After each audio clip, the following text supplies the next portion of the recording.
Olá pessoal, hoje é 21 de junho, a gente vai fazer uma aula hoje, mais uma vez, uma aula de revisão do conteúdo. Já realizamos a nossa avaliação, né? E essa semana a gente vai fazer uma revisão de conteúdo para a gente finalizar esse bimestre. Estamos finalizando a metade do ano, né? E vamos finalizar fortalecendo esse conteúdo que é tão importante. E por que esse conteúdo é tão importante para a gente? Ele é importante justamente pelo fato desse conteúdo ele mostrar, expor a realidade da nossa sociedade.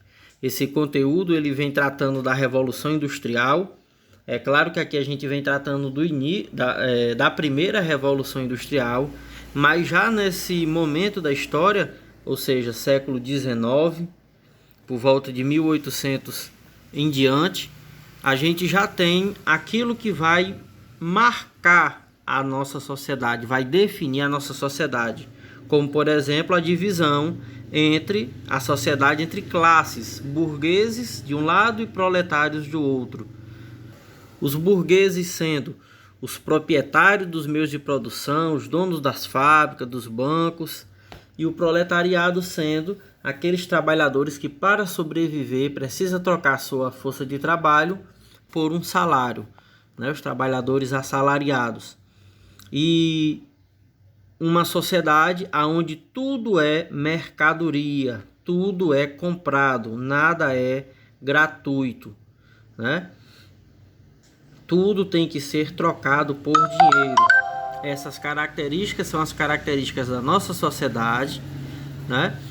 E ela tem algumas contradições que hoje a gente está um pouco mais à vontade para falar nelas, porque tanto já vimos um pouco mais o conteúdo, já finalizamos o capítulo, como já terminamos o nosso período de avaliação, ok? Então, esse é o nosso roteiro de aprendizagem de hoje. É um roteiro de revisão de conteúdo, né? E vou abrir, né, essa aula de hoje com um pequeno vídeo, curta-metragem, para a gente discutir um pouco ao final.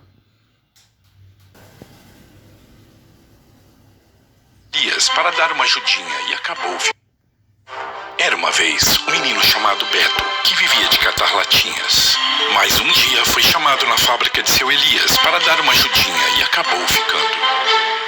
Tirar ele da rua parecia uma coisa boa. Aquela história de que é melhor trabalhar do que roubar. Seu Angenor não concordava. Nessa idade uma criança precisa brincar e estudar, claro.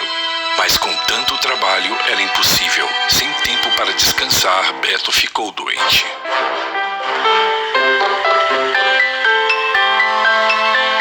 E sentindo falta do garoto, os chefes foram atrás dele.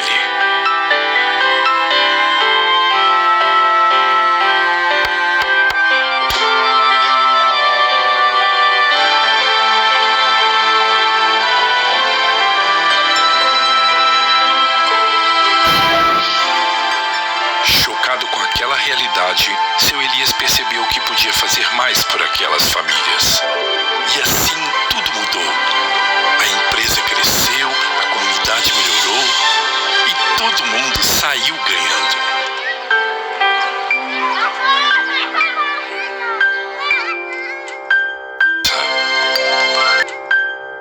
As oportunidades fazem toda a diferença na vida de qualquer criança.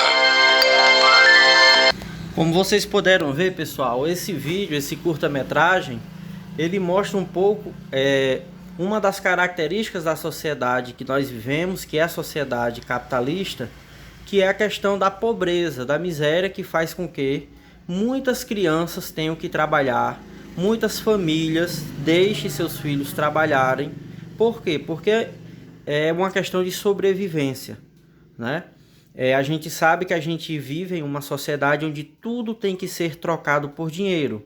Ninguém vai a um mercantil, supermercado, esperando que vai conseguir algo lá só porque está precisando. Não. Ou você tem dinheiro para trocar por comida, ou você não come. Ou você tem dinheiro para pagar um aluguel, uma água, uma luz elétrica, ou você fica sem. Essas são as características da nossa sociedade. Então, muitas famílias, né, deixam ou colocam seus filhos para trabalhar. E o resultado disso é que o trabalho excessivo desde cedo vai prejudicar o desenvolvimento dessa criança, desse jovem. Tanto o desenvolvimento físico como mental, né? E também a questão física. Ele vai adoecer mais cedo, ele vai ter uma tendência a baixa autoestima, a depressividade, porque ele vai ver outras pessoas que conseguiram, né, estudar, aprender a ler, chegar a um grau, uma série maior. Tudo isso vai influenciar na mente dele, né? E que é verdade, aquilo que muitas pessoas dizem, é melhor trabalhar do que roubar. Sim, é verdade, mas trabalhar também tem muitas consequências, né? Aquela criança que trabalha, ela não vai ter gás, energia para dedicar aos estudos, né?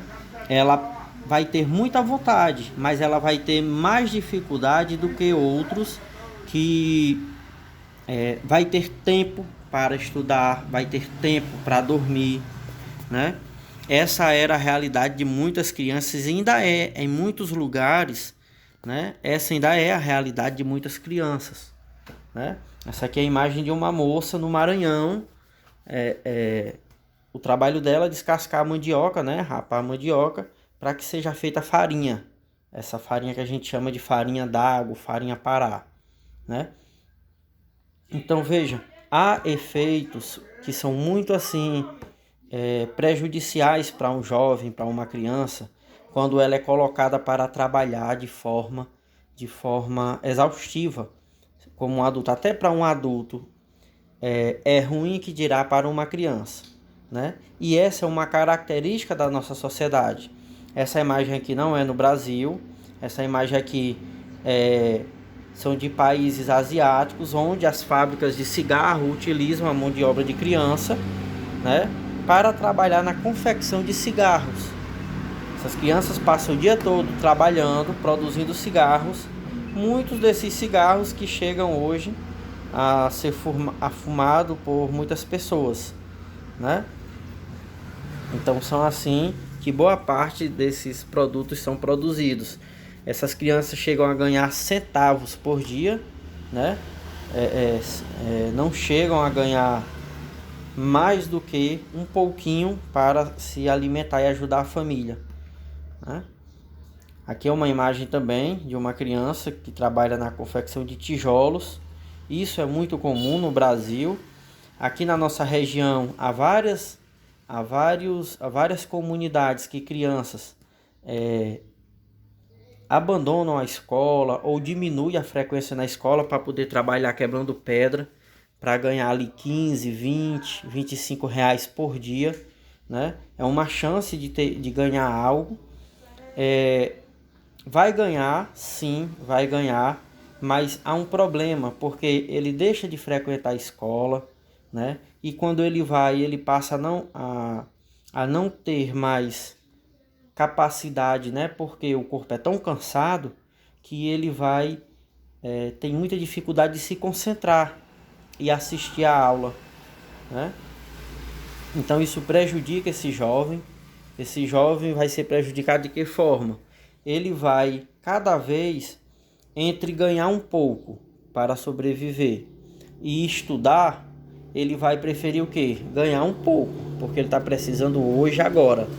Mas aí as consequências é que ele, mesmo quando ele terminar o 9º ano ou o ensino médio, ele vai terminar assim: poxa, eu quero logo terminar, para sair logo da escola. E aí ele vai terminar de qualquer jeito, ele não vai ter interesse em se formar em um curso técnico, ou nem sequer vai passar pela mentalidade dele prestar um vestibular, um Enem para chegar a uma universidade, né? Então, aquele trabalho que tanto ajudou ele também vai ser aquele que vai atrapalhar, porque ele vai ficar sempre dependente daqueles empregos, daqueles trabalhos que dependem da força bruta do corpo, né? Ele não vai conseguir chegar a trabalhos que vai ter um salário melhor. Por quê? Porque ele não vai conseguir passar nas provas, nos vestibulares, no Enem, né? Alguns jovens e crianças são obrigados a viverem assim pela condição que vivem, né? E outros são impostos essa condição, são obrigados. Aqui no Brasil há muitas carvoarias que obrigam as crianças a trabalharem, né? Os pais, devido a pouca condição material, eles permitem que seus filhos trabalhem, e esses patrões, né, colocam essas crianças para trabalhar em um regime de muita exploração. A região norte, por exemplo, isso acontece demais. Tem muito trabalho escravo infantil. Pará, Amazonas, Roraima, né? Antes, durante o período do governo Lula e Dilma, havia todos os anos a apreensão de milhares de pessoas trabalhando em regime de escravidão, nessas fazendas em meio à floresta. Mas depois do Temer e do Bolsonaro, essas apreensões elas pararam de acontecer. Então, a gente acredita que existem hoje milhares de pessoas trabalhando quase que como escravos, né, nessas carvoarias. Uma imagem muito comum também de muitos jovens no Brasil que trabalham colhendo, a gente pode dizer, resíduos sólidos, né, para não chamar de lixo, mas trabalham em cooperativas de reciclagem, né? Isso é um trabalho extremamente desgastante, requer o dia todo de trabalho, né? E os resultados a gente viu, né? É isso que a gente está falando. Esse trabalho, muitos não estão lá porque quer, muitos pais não deixam porque quer. É uma característica da sociedade que a gente vive. Por que muitos se sujeitam? Porque hoje a sociedade que a gente vive, ela é uma sociedade capitalista, e tudo que alguém precisa para sobreviver, ele tem que comprar. Comida tem que ser comprado, gás comprado, roupa comprada, energia elétrica comprada, transporte comprado, gasolina comprado. E aí, como muitas pessoas vão conseguir, caso não tenha nenhum tipo de dinheiro, como é que a pessoa vive nessa sociedade? Ela vive uma casa, um casebre, uma choupana, né, um barraco. Tem energia elétrica só se for sob a forma que a gente chama de gato, né? Sob a forma de gato. Tem água? Não, só se for sob a forma de gato também. Tem outras coisas, como alimentação, como roupa? Também não. Muito pouco,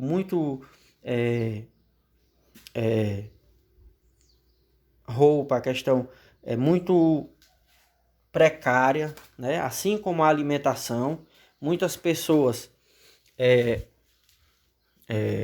para sobreviver vai se utilizando daquela alimentação que ela é mais barata, mortadela, ovos, né? Porque ela é fácil, ela tanto é barato, né? Como você pode com um pouco fazer para várias pessoas da família, fritar. Então é uma alimentação também sem qualidade, porque ela traz muitas doenças. Então essas são as características de quem não tem ou pouco tem condição, dinheiro, que é uma característica da sociedade que a gente vive. Então tudo isso leva muitas famílias a levarem seus filhos para trabalhar, né? Essa é uma característica da nossa sociedade. Como tudo isso começa, essas características da nossa sociedade, é o que nós estudamos. É justamente o que começa com a Revolução Industrial, né? Agora sim faz sentido a gente revisar um pouco esse capítulo acerca da Revolução Industrial, que foi um período que a humanidade mudou a forma de produção, a forma de trabalhar. Antes a humanidade ela vivia sob a produção artesanal, manufatureira, né? O ser humano era quem comandava o processo produtivo. Era de acordo com a força do ser humano, o ritmo do trabalhador. O trabalhador ele sabia fazer o produto, né? Mas na Inglaterra, a partir dos anos do século XVIII, de 1700, tudo isso começou a mudar. Por quê? Na Inglaterra havia uma sede muito grande por uma forma de produção mais rápida do que o artesanato e a manufatura. Por quê? Porque eles tinham muitos fregueses no mundo todo para comprar tecido principalmente. Qual era a limitação? Eles já tinham mais de 1,5 milhão de pessoas trabalhando em manufaturas, né? de têxtil. Mas o limite do ser humano, né, é o próprio ser humano, o corpo dele. Uma hora ele cansa, ele vai precisar ir ao banheiro, dormir, comer e etc. Então, tudo mudou, o contexto era esse, né? A produção ela era totalmente, vamos dizer assim, manual e também, claro, tinha um auxílio de vários mecanismos, mas só que eles funcionavam com a força do trabalhador. Eles não funcionavam de forma automática. Mas tudo isso vai mudar a partir de 1700 com a invenção da máquina de Watt, né? Watt, que foi a primeira máquina a vapor, né? Um mecanismo que funcionava movido não pela mão do ser humano, mas sim pelo vapor da água. A água era aquecida e aí o vapor era canalizado por esses tubos, né? Essas pequenas tubulações que fazia todo o mecanismo se mexer. E aí, dentro de pouco tempo, o que foi que se percebeu? Que dava para se montar transferir, né, essa capacidade da máquina de Watt, que era de funcionar sozinho, o mecanismo, dava para transferir isso para a produção das manufaturas. E aí eles adaptaram o mecanismo de vapor, adaptaram para os teares, que era manual até então. Então os teares viraram verdadeiras máquinas, ou seja, funcionavam agora de forma autônoma, sem precisar funcionar pela força do ser humano. Então é a partir daí que a gente tem a Revolução Industrial, quando surgem as máquinas. As máquinas são mecanismos de produção automáticas. Na máquina, o trabalhador ele só vai o quê? Ele só vai assistir, né? Manter a máquina funcionando. Não é isso? O trabalhador ele vai ser dispensado. Dispensado de que forma? Ele vai deixar de ser o centro da produção. E quem vai ser o central agora vai ser a máquina. Ele vai só o quê? Alimentando a máquina, dando toda a assistência para que ela não pare, continue trabalhando. A velocidade também é a da máquina. Então vai começar a surgir cronometrar o tempo, né? O trabalhador vai ter que ter tempo para ir ao banheiro, vai ter que ter tempo para voltar, né? A máquina não pode parar. Lá na manufatura era diferente. O trabalhador era quem mandava no ritmo, né? Então, vai ser aí que vai ter início a Revolução Industrial, com o surgimento das máquinas, né? A produção vai deixar de ser feita em oficinas e vai passar a ser feita agora em ambientes que são chamados de fábricas. E aí, por que a Inglaterra ela foi a pioneira? Por que ela foi a primeira? Surgiu na Inglaterra.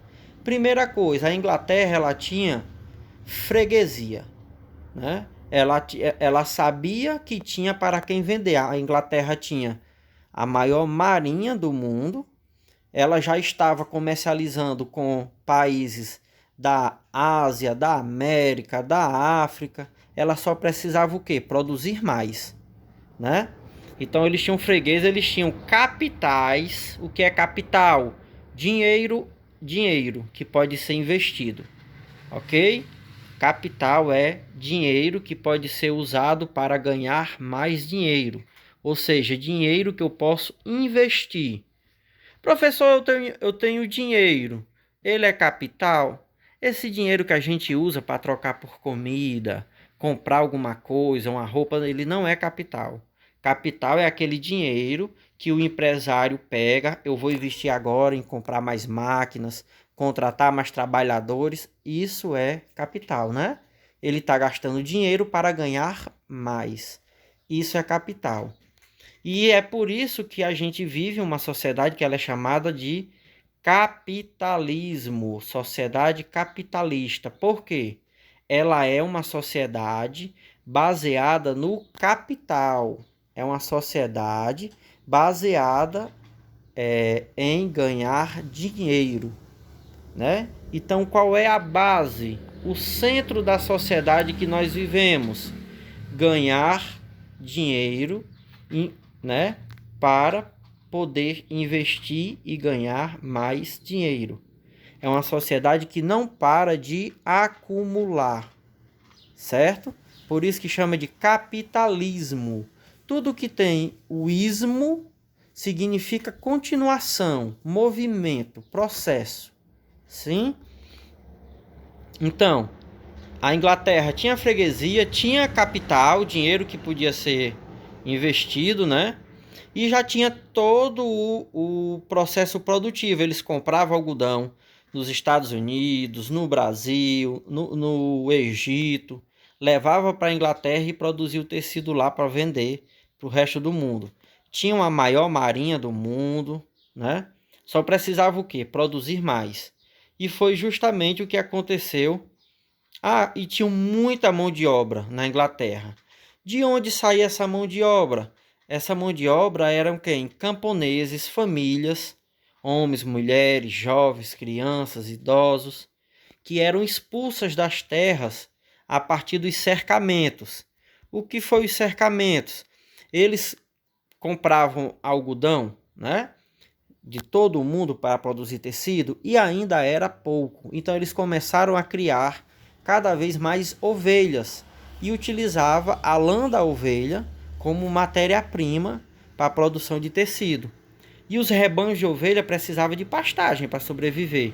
Então eles expulsavam as pessoas do campo e transformavam tudo em pastagens para criar os rebanhos de ovelha, né? Então essas pessoas que eram expulsas não tinham como sobreviver. Iam para onde? Para as cidades.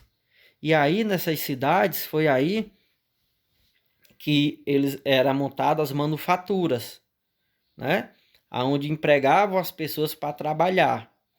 E para eles eram ótimos para os capitalistas, para os burgueses, os donos das fábricas. Por quê? Essas pessoas que chegavam, que viviam na miséria, morrendo de fome, sem ter como sobreviver, aceitavam a trabalhar por uma pequena quantia, né? Por um pequeno salário. Então era ótimo porque eles lucravam muito com essas pessoas. Quanto mais pobre, menos a pessoa aceitava ganhar, porque ela precisava sobreviver, né? Então, a Inglaterra ela tinha também um solo rico em carvão mineral, que era utilizado, começou a ser utilizado em larga escala depois que a máquina a vapor foi inventada, em 1700. O carvão era utilizado justamente, né, como fonte de calor, para aquecer a água e transformar a água em vapor. Então a Inglaterra tinha muitas minas, o trabalho nas minas era perigosíssimo, milhares de pessoas, talvez milhões tenham morrido no interior das minas, crianças, mulheres, todas trabalhavam, né? Olha só os túneis que eram feitos sem nenhuma segurança, né? A pessoa ia de 4, rastejando, puxando o carrinho. O carrinho era amarrado na cintura da pessoa. Aqui você vê que é uma mulher, né? Mas havia também crianças, idosos, né? E aí se deu a transformação da sociedade. A produção passou a ser feita nas fábricas, né? As pessoas surgiram então duas classes principais. Uma foi os operários, que é o trabalhador que trabalha, né, em troca de um salário. Pode ser chamado de proletário, trabalhador, operário, né, aquele que trabalha na fábrica, não é isso? Antes de falar da burguesia, vou dizer aqui, bem resumidamente, a classe média. Entre o trabalhador, que era quem trabalhava, que produzia tudo, e o dono da fábrica, existiam algumas pessoas que trabalham como fiscais, engenheiros. Hoje a gente pode pensar também como gerentes, lojistas, médicos. Quem são essas pessoas? São aqueles que são chamados de classe média. Não são a elite, né? E não são um trabalhador comum que trabalha por um salário mínimo. Então a gente chama eles de classe média. A mudança nas relações de trabalho mudaram, né? Porque antes o trabalhador, o artesão, ele sabia fazer a mercadoria completa, agora já não sabe mais. A pessoa era contratada para trabalhar somente fazendo uma pequena parte da produção, né? Antes o artesão ele tinha uma parte das ferramentas que era dele mesmo, agora não. A pessoa, lembram que era contratada aqueles que eram expulsos do campo porque era muito mais barato? Pois é. Antes das máquinas, quem sabia fazer o trabalho era o trabalhador. Depois da máquina, não. O trabalhador ele entra sem saber de nada. Lá é que ele aprende somente a alimentar a máquina ou acompanhar o ritmo dela. É um trabalho que qualquer um pode fazer, porque ele é mais maneiro fisicamente. Diferente do artesanato, que ele era muito mais pesado. O trabalhador tinha que saber fazer mesmo realmente a mercadoria, o produto. Na máquina a vapor, não. O pesado é feito pela máquina. Na fábrica, o trabalho ele é muito mais o que? Desgastante. Isso sim. A disciplina na fábrica, ela era muito cruel. A gente já viu que as jornadas de trabalho chegavam a 18 horas por dia, né?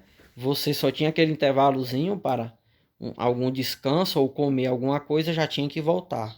A vida dos operários era a mais dura possível. Pouco restava tempo para lazer, na verdade não restava. Um único dia que tinha para descanso na semana eles não ganhavam por esse dia, né? Que era o descanso semanal. Eles também não tinham direito a férias, não tinham direito a carteira de trabalho, nem a salário mínimo. Era aquilo que o patrão aceitasse pagar, né?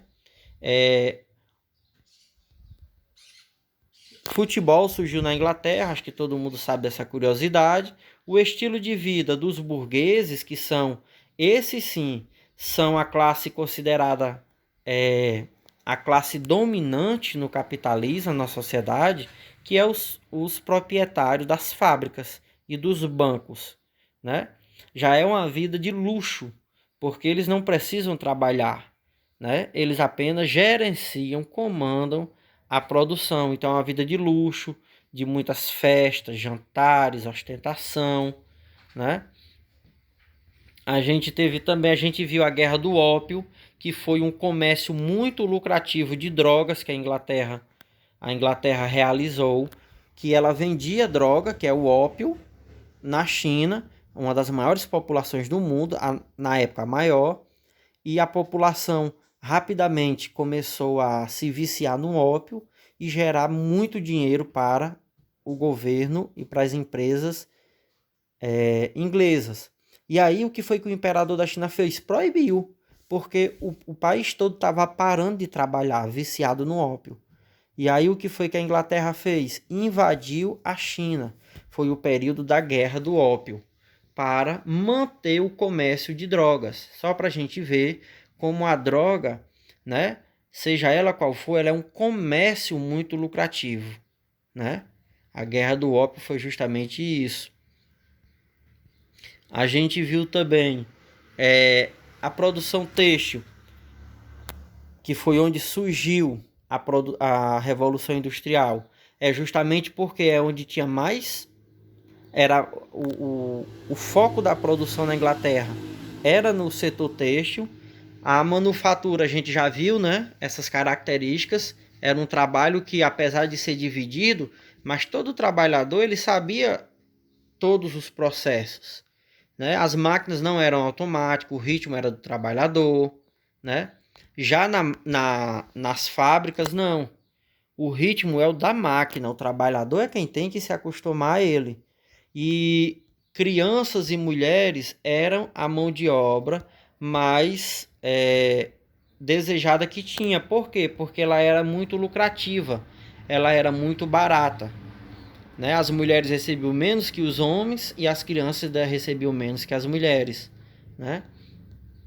Vimos também que os trabalhadores buscaram se organizar em diversas formas de luta. E houve aqueles que buscaram ajudar os trabalhadores. Um dos principais teóricos que ajudou os trabalhadores a compreender e a lutar por direitos foi os dois teóricos, Karl Marx, que era alemão, e Friedrich Engels, que era inglês. Eles criaram o socialismo científico, que era a teoria que dizia que os trabalhadores não podiam aceitar as condições de sobrevivência na sociedade que nós vivemos e tinham que lutar por uma revolução. Por quê? São os trabalhadores que produzem tudo, que fazem os prédios, que produzem as mercadorias, que lavam as roupas, que varrem a casa. E nessa sociedade, quem fica com a riqueza é um pequeno grupo de pessoas que não trabalham. Então, os trabalhadores têm que fazer uma revolução, tomar tudo que faz parte da burguesia, empresas, bancos, e passar a controlar, ser controlado pelos próprios trabalhadores, dividir a riqueza, né? Administrar e dividir. Essa teoria do socialismo científico, que é chamada também de marxismo, né? Vimos outras teorias, como anarquismo, positivismo, mas a gente vai finalizar aqui falando da luta dos trabalhadores. Os trabalhadores se organizaram em manifestos, vimos vários tipos de motins, como os ludistas, que eram os quebra-máquinas, como eram chamados também. Vimos o movimento cartista, que se organizou sob as formas de sindicato, né? As conquistas dos trabalhadores só vieram depois de muita luta, como, por exemplo, as crianças só trabalhar a partir de 9, depois de 13 anos, né? Ter direito a ganhar pelo dia de descanso na semana, ter direito a férias, né? Tudo isso só veio com muita luta. E também a aposentadoria para aqueles que ficavam muito idosos para trabalhar, né? O tempo na fábrica é o tempo do relógio até hoje, é o tempo que domina a nossa vida, é o tempo do relógio, minuto, hora, data, né? O tempo tradicional marcado pela natureza ainda existe, mas ele não vale. Basta a gente dizer o quê? Que se numa fábrica você disser, eu estou com vontade de ir ao banheiro, aí você vai ao banheiro. Se daqui a 10 minutos você quiser de novo ir ao banheiro, o cara já não deixa você ir.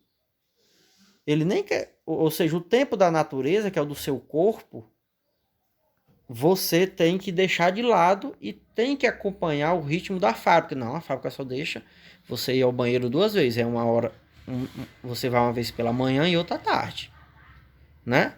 Isso é um exemplo de que forma o tempo da natureza ele tem que ser suprimido para dar vazão ao tempo da fábrica, que é o tempo do relógio. Ela não aceita, a sociedade capitalista não aceita o tempo da natureza. Por quê? Quanto mais o trabalhador gasta tempo na máquina, mais ele vai estar produzindo, mais ele vai estar gerando lucro. Essa é a razão de tudo, lucro, né? E nessa nova rotina de trabalho, os trabalhadores nem têm condição nem tempo para produzir comida saudável. E aí surgiram as comidas industrializadas, que elas são extremamente cancerígenas, né? Fazem muito mal à saúde. Aqui a gente termina, gente, essa nossa revisão. E a gente passa agora lá para o grupo da turma para fazer a nossa atividade de hoje, tá bom?